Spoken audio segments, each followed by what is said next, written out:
Hello' friends, মই লিপিয়ে আজি বহু দিনৰ মূৰত মোৰ চেনেলৰ অন্য এটি ভিডিঅ'লৈ আপোনালোক সকলোকে স্বাগতম জনাইছোঁ।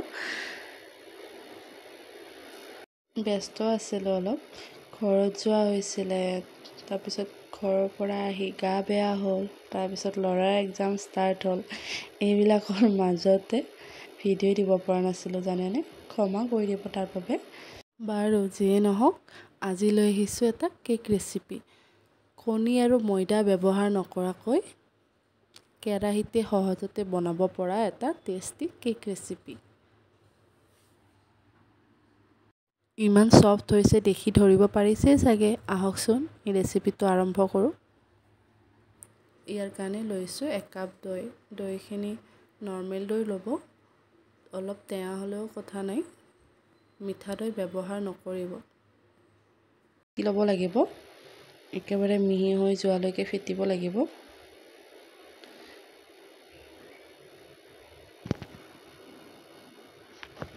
ভালকৈ ফেটি লৈ তাত এচামুচ ৰিফাইন তেল দিছোঁ। আপোনালোকে বাটাৰো গলাই দিব পাৰে।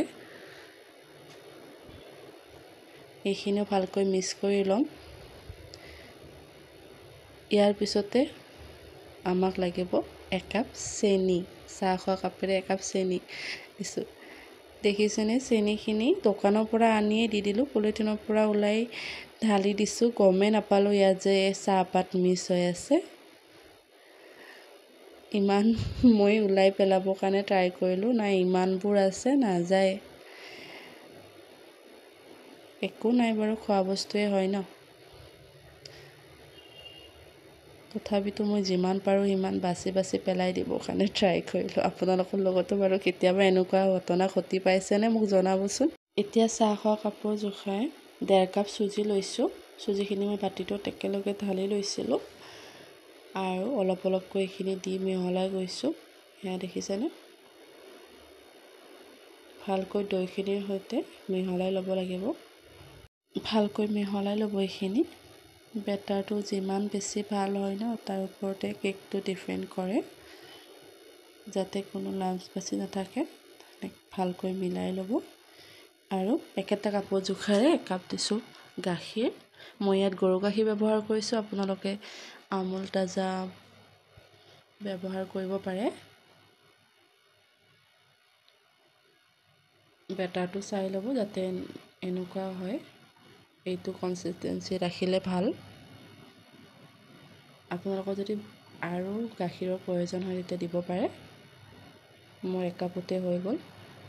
আৰু দিছোঁ অকণমান চ'ডা, বেকিং চ'ডা আৰু এচামুচ বেকিং পাউডাৰ। আপোনালোকে ইনোও ব্যৱহাৰ কৰিব পাৰে বেকিং পাউডাৰৰ সলনি। এইখিনি এতিয়া 10 মিনিটৰ কাৰণে ৰেষ্ট কৰিবৰ কাৰণে থৈ দিলোঁ।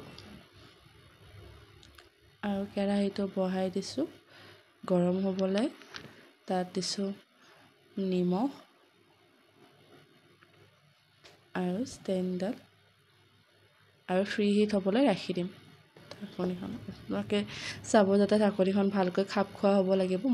মূৰখন অকণমান বেকা বেকি হৈ থাকিলে হ'ব বাৰু, কাম চলি যাব। আপোনালোকে ভাল ল'বৰ কাৰণে ট্ৰাই কৰিব। এয়া কেক টিনটোত তেল অকণমান সানি লৈছোঁ। তাৰ ওপৰত যিকোনো পেপাৰ দি দিব পাৰে, বাটাৰ পেপাৰ নাথাকিলেও হ'ব। ইয়াত তাৰ পেপাৰখনৰ ওপৰতো তেল অকণমান সানি দিছোঁ যাতে এৰাবলৈ সুবিধা হয়। এয়া কেকৰ বেটাৰটো ৰেডি হৈ গৈছে। এয়া দেখিছেনে বেটাৰটো এনেকুৱা হ'ব লাগিব। এয়া কেক টিনটোত দি দিলোঁ এতিয়া বেটাৰটো।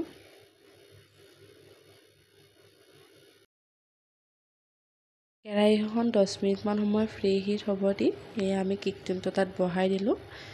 আৰু এতিয়া আমি 10 মিনিটৰ কাৰণে জুইটো একেবাৰে হাই ফ্লেমত কৰি থৈ দিম, তেতিয়া বেছি ভাল হয় কেকটো আৰু জল্দিও হৈ যায়। এয়া 10 মিনিটৰ পিছত মই কেকটো ভাল দেখিবৰ কাৰণে আলমণ্ড অকণমান কাটি থৈ দিছিলোঁ সৰু সৰুকৈ। আপোনালোকে টুটি ফুটিও দি দিব পাৰে। আৰু এনেকৈ দিলে মানে আৰম্ভণিতে দিলে তলত সোমাই যোৱাৰ চান্স থাকে, এনেকৈ দিলে মানে ওপৰতে থাকে, ভাল লাগে।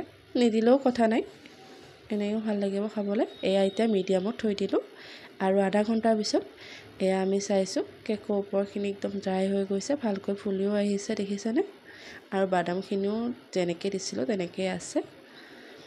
এতিয়া মাজত টুথপিকেৰে চালোঁ, ধুনীয়াকৈ হৈছে মানে, একো লাগি হোৱা নাই মানে, ধুনীয়াকৈ সিজি গৈছে কেকটো ভিতৰত। আৰু যদি কিবা লাগি আহিছে আপোনালোকে অলপ সময় আকৌ দি থৈ দিব। এতিয়া মই বন্ধ কৰি কেক টিনটো ওলোৱা নাই, কেৰাহীতে থৈ দিছোঁ। এনেকৈ থৈ দিলে মানে কিবা অভাৰ কুক হয়। ইয়াতে ঠাণ্ডা হ'ব দি থ'ম। এয়া ঠাণ্ডা হৈ গ'ল। এনেকৈ থ'লে মানে কিবা যদি ভিতৰত কোনোবাখিনি সিজিব বাকী থাকে তেতিয়া এইখিনিও হৈ যায়। এয়া এতিয়া ঠাণ্ডা হোৱাৰ পিছত লাহে লাহে ছাইডটো এৰাই লৈ কেকটো উলিয়াই লওঁ।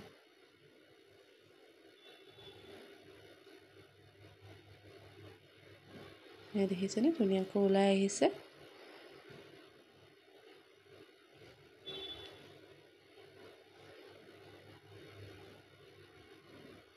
এতিয়া আমাৰ ইমান ধুনীয়া হৈছে দেখিছেনে কেকটো, বহুত ছফ্ট হৈছে আৰু বহুত টেষ্টি হয়। এনেকৈ যদি আগতে বনাই খোৱা নাই প্লিজ বনাই খাবচোন, চাহৰ লগত বা বাচ্ছাক টিফিনতো দিব পাৰিব।